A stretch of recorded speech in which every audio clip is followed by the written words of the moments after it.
Have you ever looked at your palm and noticed something unusual, a crescent moon or the mysterious letter M?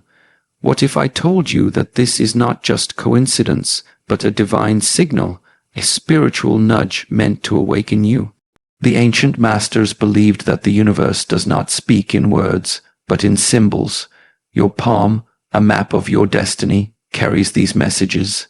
If only you are willing to look and listen.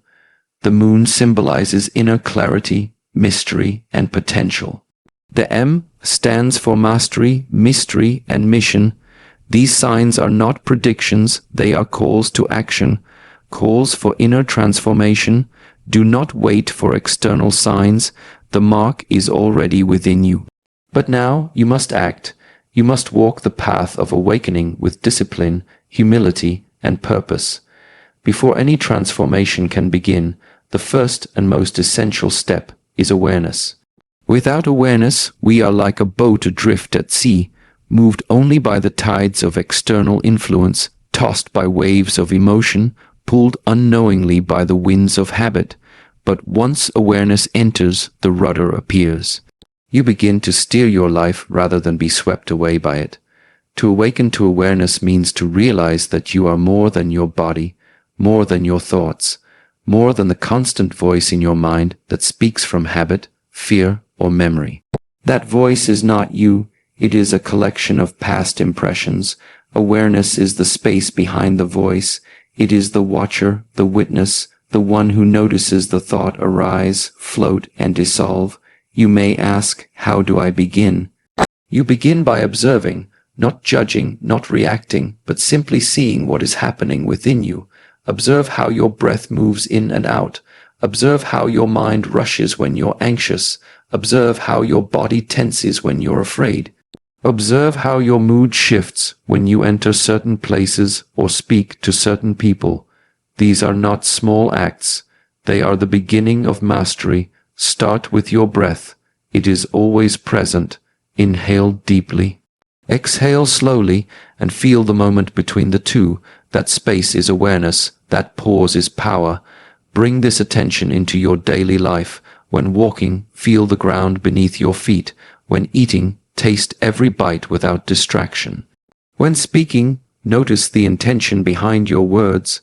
When listening, listen fully, not to respond, but to understand. This level of awareness is not normal in today's fast world. That is why it is powerful. Most people are living in automatic mode, repeating the same habits, reacting to the same triggers, forgetting they even have a choice. But if you carry the crescent moon or the M on your palm, you have been given a signal to wake up, to step outside the unconscious cycle and begin to live with deliberate clarity. Awareness allows you to catch the moment before the reaction, to pause when angry, to breathe when anxious, to speak with compassion instead of aggression. This is not weakness, this is control. True strength lies not in how loudly you act, but how consciously you choose. As your awareness deepens, you begin to notice that life is not happening to you. It is responding to you. What you focus on grows. What you feed with attention strengthens. Where you shine your inner light, clarity begins to emerge. There is a stillness that lives within you, a calm center that is never disturbed by external storms. Awareness is the gateway to that stillness. It cannot be forced. It must be remembered. It is already there, always was, always will be. The crescent moon is not just a symbol of light in darkness. It is a reminder that even in moments of partial clarity, awareness is growing. The more you cultivate it, the more your inner light begins to shine, not outwardly for show, but inwardly for alignment. Awareness is not a destination. It is a discipline. You return to it again and again, moment by moment, breath by breath. And in doing so, you return to your true self, not the one shaped by society, but the one shaped by silence and truth. The body and mind are not separate. They are reflections of one another, mirrors moving in unison. If your body is restless, your mind will be scattered. If your body is weak, your thoughts will lose structure. But when the body is disciplined, steady, and strong, the mind naturally follows. To live a life of inner power, your physical discipline must become a foundation, not an afterthought, not a reaction to illness or age, but a daily commitment to honoring your vessel. Think of your body as the temple of your soul. If it is neglected, cluttered, or misused, the spirit within will find it hard to express itself. But if the body is cleaned, strengthened, and treated with respect, it becomes a channel for clarity, purpose, and higher consciousness. Begin each day not in rush, but in ritual. Before the world demands your attention, before your mind is flooded with noise, move your body with intention. Whether through stretching, martial arts, yoga, or breathwork, allow movement to become meditation. Feel the tension in your shoulders melt as you breathe deeply. Notice how each controlled movement brings your awareness into the now. This is not merely exercise. This is alignment. This is self-respect in motion.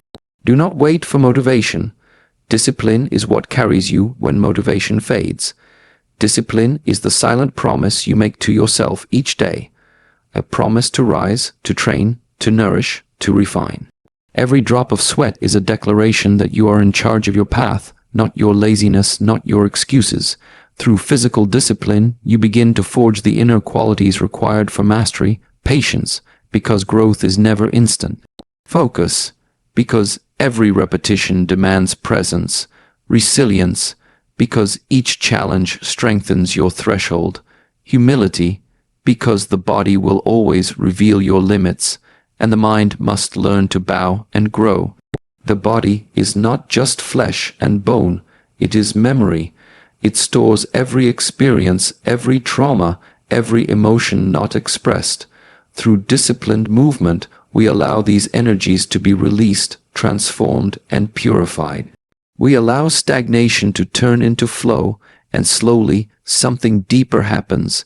The mind, which was once loud and chaotic, begins to mirror the strength and clarity of the body. Thought becomes sharper. Focus deepens. Emotional reactivity weakens, and in its place, stillness begins to rise. A still mind in a strong body is a dangerous thing, not to others, but to limitation, to confusion, to inner chaos. It is in this state that you begin to see clearly, to move wisely, to speak with calm precision. When discipline becomes consistent, it becomes invisible. You no longer think about whether to train, whether to stretch, whether to breathe with focus. You simply do it. It becomes who you are. It becomes your way. There is no shortcut to this. There is no app, no trick, no external tool that can replace the daily act of showing up for yourself, of honoring your body as the anchor of your intention and the ally of your mind. This is what it means to discipline the body, not to punish it, but to prepare it, not to force it, but to free it, not to use it mindlessly, but to move it mindfully. The body is the ground where your spirit takes root. The stronger the ground, the taller you grow, and the taller you grow, the clearer your view. In the journey towards self-mastery, one of the greatest obstacles is not the external world, but the veil of illusion we unknowingly carry. Illusion is subtle, it hides behind comfort, it dresses itself as truth, it speaks in the familiar voice of fear, pride, and desire, and unless we consciously sharpen our perception, it will guide our choices, shape our beliefs, and chain us to a life of limitation.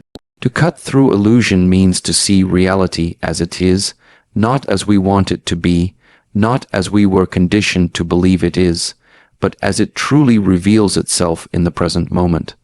This is not a simple task. It is a warrior's work, not with swords or fists, but with clarity, courage, and awareness. We must begin by recognizing where illusion lives. It lives in comparison, when you measure your worth by someone else's success. It lives in labels, when you believe you are just a role, a job, a title. It lives in overthinking, when you confuse mental noise for wisdom. It lives in fear when you let the past dictate your potential. Society constantly feeds these illusions. From the moment we wake up, we are bombarded with images, advertisements, expectations. We are told what to want, who to be, what success should look like. And so we begin to chase shadows, external achievements, validation, and material possessions, believing they will bring us peace. But peace does not come from illusion. Peace comes from truth, and to uncover the truth, we must learn to subtract. Subtract the lies you've inherited. Subtract the noise that fills your day. Subtract the masks you wear to be accepted. What remains, after the layers have been removed, is you, the real you, the silent observer, the inner witness untouched by drama or distraction. This is why silence is essential, not just the absence of sound, but the silence of stillness. When you sit in solitude, without a screen, without a voice, without distraction, something powerful begins to happen. The illusions start to fade. The mind, once busy and clouded, begins to settle. You start to see clearly, not just the world, but yourself. This clarity is not always comfortable. The truth rarely is. You may see habits that no longer serve you. You may see relationships that drain your energy. You may see the ways you've betrayed your own values for convenience. But this discomfort is a gift, because now you have a choice. Illusion thrives in unconscious living. Clarity is born from conscious living. Every time you choose to question a reaction instead of indulging it, illusion weakens. Every time you respond with presence instead of impulse, illusion breaks.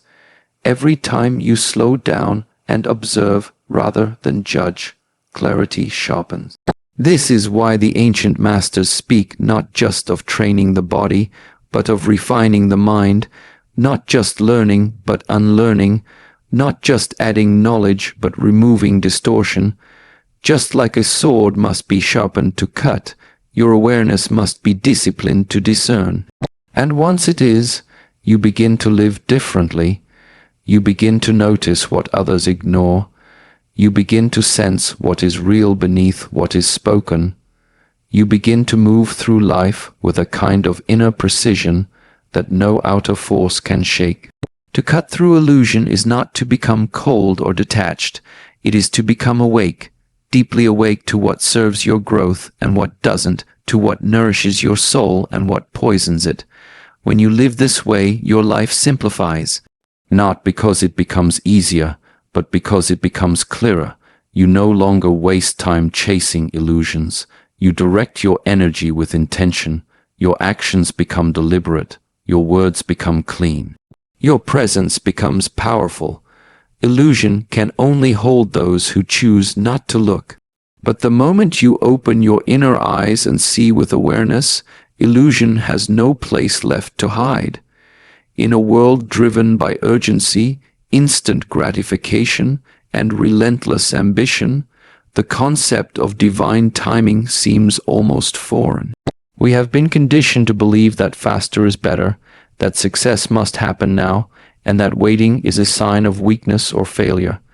But there is a greater wisdom that flows beneath the surface of all things, a rhythm that cannot be rushed, a season that cannot be skipped. To trust in divine timing is to step out of the mental prison of impatience and enter the vast stillness of alignment. It is to realize that just because something hasn't happened yet doesn't mean it never will. It may simply mean that you are still being prepared to receive it. Everything in nature honors timing. The moon does not struggle to become full. The seed does not force the flower to bloom. The caterpillar does not skip the cocoon. And yet everything unfolds with such precision, such elegance, such silent certainty. Why then do we resist this natural rhythm when it comes to our own lives? Because the mind wants control. It wants answers, deadlines, guarantees. But the soul, your deeper self, does not operate on human clocks. It responds only to readiness, to truth, to spiritual maturity. There are moments when you will feel stuck, as if no progress is being made. You may question your path, your choices, your effort. But it is during these unseen stretches of time that the most profound transformations are occurring, not outside, but within. Patience is not a pause in growth. It is the ground in which roots deepen. When you trust in divine timing, you shift your relationship with time itself. You stop seeing delays as punishment and start recognizing them as protection. You begin to understand that what is meant for you is not just about desire. It is about preparedness. Sometimes the universe withholds what you want so that it can give you what you truly need. Sometimes the waiting is the very process that makes you worthy of what's coming. This does not mean you sit back and do nothing. Trusting divine timing is not the same as passive hoping. It is an active, conscious alignment. You still rise each day and train. You still commit to your practice, your discipline, your journey. But you release the obsession with when and focus instead on how you are showing up. Ask yourself, am I moving with intention or rushing in fear? Am I aligned with my values or just chasing validation? Am I honoring the moment or trying to skip ahead? These questions recalibrate your internal compass. They bring you back to presence, which is the only place where divine timing can be truly felt. There is also a deeper dimension to timing, not just personal, but cosmic. You are not isolated. You are part of a larger unfolding, connected to others, to events, to energies that extend far beyond your control. Sometimes, things are delayed not because you are unready, but because the world around you is not yet aligned. A meeting must happen, a lesson must be learned, a door must open that hasn't yet appeared. To trust in divine timing is to trust that the unseen threads of life are weaving something meaningful behind the veil of your daily awareness. You may not see the full picture yet, but every step, every pause, every detour has its place in the design. This trust cultivates a powerful quality, inner peace. When you are no longer fighting time, you begin to live in harmony with it.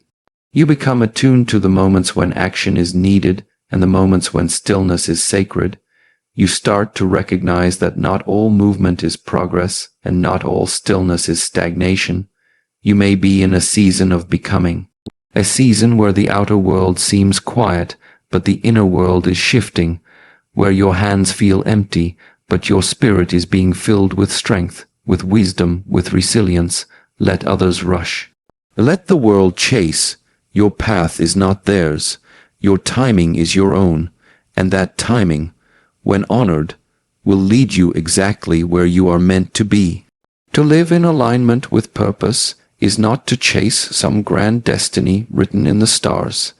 It is to bring awareness, intention, and truth to every moment you inhabit. It is to live from the inside out instead of the outside in.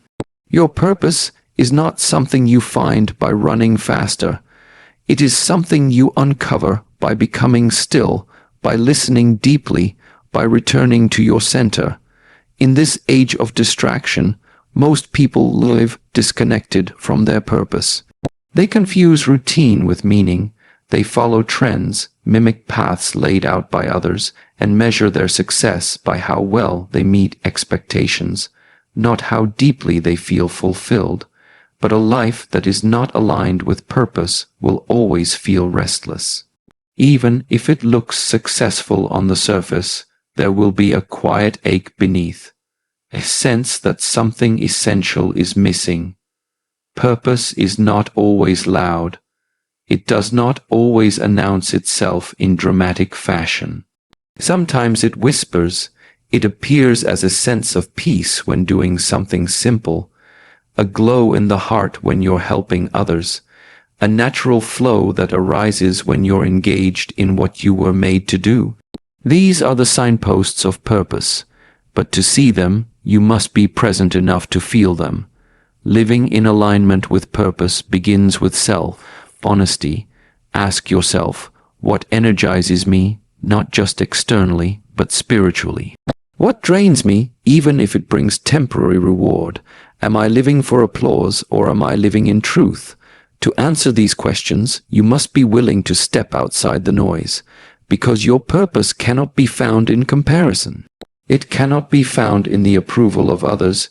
It lives within you, and only you can hear its call. It requires courage to listen, because sometimes purpose demands that you walk a path less traveled, one that may not be easily understood by those around you. But once you begin to live in alignment with your purpose, a transformation occurs. Life begins to flow differently, decisions become clearer, doubts begin to dissolve. You no longer ask, "What should I do?" but rather, "What feels true to who I am becoming?" And that question opens a doorway to inner power.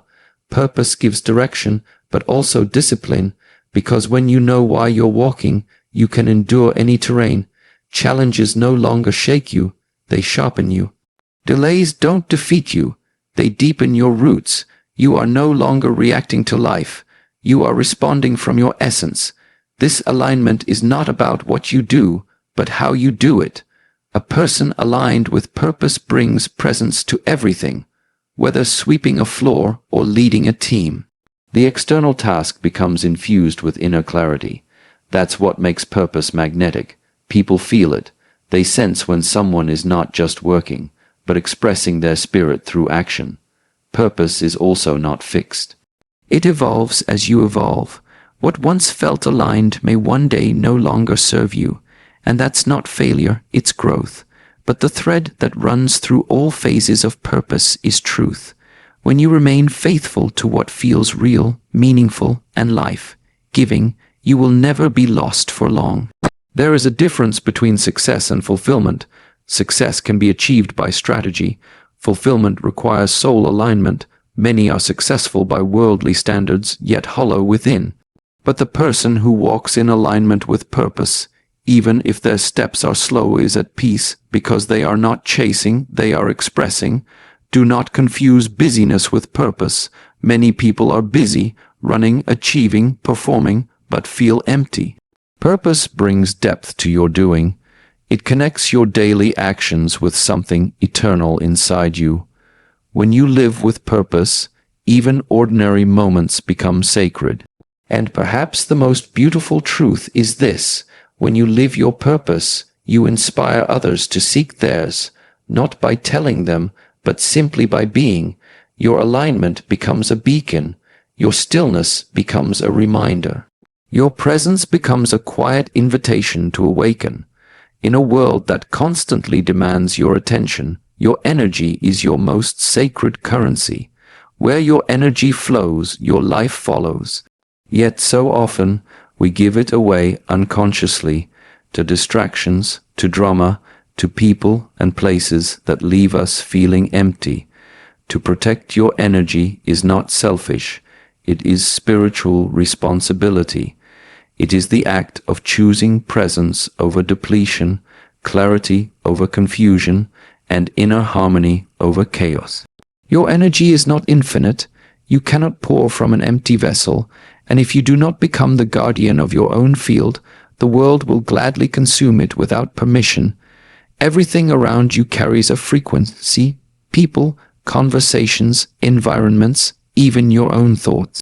Some elevate you, some pull you down, some leave you unchanged but subtly dull. When you begin to live with awareness, you can feel the difference. You begin to sense the quiet fatigue that follows certain interactions, or the heavy stillness after exposure to negativity. This is not imagination. This is energy perception, the wisdom of the body and spirit reminding you that not everything deserves a seat at your inner table. To protect your energy is to first observe what drains it. Who or what leaves you exhausted, anxious, scattered? What habits steal your vitality without giving anything meaningful in return? Which environments shrink your spirit, even if they appear normal from the outside? Begin to identify these energetic leaks, and then, with compassion, but firmness, begin to close them. Not everything deserves your reaction. Not every invitation deserves a yes. Not every argument needs a reply. Part of protecting Your energy is learning the art of discernment, choosing what to engage with based not on guilt or pressure, but based on alignment. The people you spend time with matter. Energy is contagious. Surround yourself with those who respect your space, not invade it, with those who uplift your frequency, not feed off it, with those who see your peace not as a threat, but as an inspiration. And just as important as who you surround yourself with is where you allow your energy to settle. Your physical space is a reflection of your inner state. If your space is chaotic, cluttered, overstimulated, your mind will mirror it.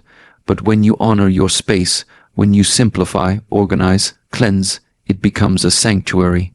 A place not just to live, but to recharge, to breathe, to remember who you are. Even a corner of silence, a single candle, a clean floor, or a window with light can shift your state. Create spaces that nurture presence. Whether it's a meditation cushion, a journal, or simply a quiet room, treat it as sacred. Your environment is not just background, it is energetic support. But the truest space you must learn to protect is the one within. The mind, the heart, the inner temple. If your thoughts are full of fear, comparison, resentment, then even the most peaceful room cannot soothe you. To honor your inner space is to become mindful of your inner dialogue, your reactions, your self-perception. Every time you choose breath over reaction, reflection over reactivity, awareness over assumption, you protect your energy, you honor your sacred space. Boundaries are not walls, they are filters. They allow in what is nourishing and keep out what is depleting. Do not apologize for needing solitude. Do not feel guilty for saying no. Do not explain why your peace matters. Energy protection is a form of self-respect, and self-respect is the foundation of spiritual growth. The more you protect your energy, the more sensitive you become to what is real. You begin to hear the subtle voice of intuition. You begin to move with grace rather than strain. You no longer confuse constant activity with progress. Instead, you recognize that stillness can be power, that silence can be strength. And so, the goal is not isolation, but intelligent connection, to interact with the world without being consumed by it, to move through life with an open heart and a guarded gate, to be kind but not drained, generous but not exploited, present but not entangled. This is the path of energetic clarity, a life lived not just in reaction to the world, but in resonance with your inner truth. Within every human being lies a silent force, an untapped potential, a higher presence that watches, knows, and understands far more than the surface mind can comprehend. This force is not separate from you. It is you, in your most refined, awakened form.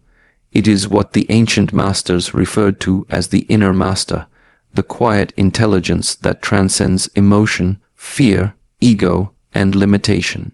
To awaken the inner master is not about becoming someone new. It is about remembering who you have always been beneath the layers of programming, fear, distraction, and conformity. It is a process of unlearning before learning, of clearing before building, of silence before speech. In the early stages of life, we look outward for direction. We seek validation from others. We compare our journeys. We follow footsteps already made. But as awareness matures, a shift begins to happen. The gaze turns inward. The answers we once searched for in the external world begin to emerge from within. This is the first sign that the inner master is stirring.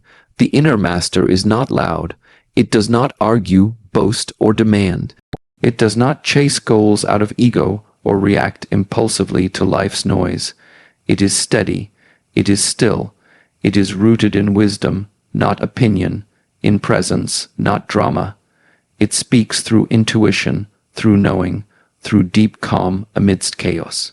But to hear it, you must create space. The noise of the world must be turned down so the whisper of your truth can rise. This is why solitude is not loneliness. It is sacred dialogue. In solitude, your thoughts settle, your breath deepens, and something ancient within you begins to awaken. Awakening the inner master means becoming the observer of your own experience. It means stepping back from your thoughts and emotions, not to deny them, but to recognize that you are not them. You are the awareness behind them. You are not your anger, but the one who witnesses it, not your fear, but the one who sees through it. This witnessing creates space, and in that space, choice is born, growth is born, mastery begins. This journey requires discipline, not discipline forced by external rules, but discipline chosen from within. The inner master thrives on structure, not rigid routine, but sacred rhythm, a daily practice. A moment of silence, a commitment to refining the mind and strengthening the spirit. The master within is awakened not by random inspiration, but by intentional repetition, through breath, movement, mindfulness, and presence. To awaken the inner master is also to take full responsibility, no more blaming others, no more waiting for circumstances to change. The master within does not ask, "Why is this happening to me?" but rather, "What is this teaching me?" This shift in perspective is not weakness, it is power. Because it means that nothing is wasted, every hardship becomes training, every mistake becomes insight, every challenge becomes a sharpening stone, and as this master consciousness grows within you, your actions begin to change. Not in dramatic ways, but in subtle power. You begin to respond instead of react. You begin to choose silence when others argue. You begin to lead without needing recognition. You begin to forgive, not because you were wrong, but because peace is more valuable than pride. The awakened master is not obsessed with controlling the world. They focus instead on mastering the only thing that can truly be mastered, the self. And when you live from this place, you realize something profound. Your external life begins to reflect your internal order. Relationships shift, circumstances align, not because life suddenly becomes easy, but because your perception transforms. You no longer see problems, you see patterns. You no longer panic in storms, you become the calm within them. Awakening the inner master is not a destination. It is a lifelong practice, a deepening spiral. With each layer of awareness, another veil is lifted. With each conscious choice, another step is taken. And the beauty of this journey is that the master you are seeking has never been far. It has always been within you, waiting patiently for you to remember, to return, and to rise. So now you understand. If you have a crescent moon or an M on your palm, it is not just a symbol etched in flesh. It is a divine invitation, a silent reminder, a spiritual signature. It marks you as one who carries deep potential, ancient wisdom, and a higher calling within. But the sign alone is not enough. You must respond to it. You must live it. You must embody it. The path forward is not about waiting for miracles. It is about becoming the miracle. Through your discipline, your presence, your awareness, your alignment. The 7 keys are not theories. They are daily practices. When you recognize your sacred mark, when you trust in divine timing, when you walk with purpose and protect your energy, when you awaken the master within, you begin to transform not only yourself, but the lives of those around you. The world does not need more noise. It needs more presence. It needs more clarity. It needs more awakened souls who are not guided by ego, but by truth. So I leave you with this. Let the mark on your palm not just be a mystery to admire, let it be a message to act upon. Let it be the beginning of your journey inward. Let it remind you that your greatest teacher lives not in books, not in temples, not in others, but in you. And when you walk with that knowing, when you embody these principles not once, but every day, you no longer just follow signs. You become one.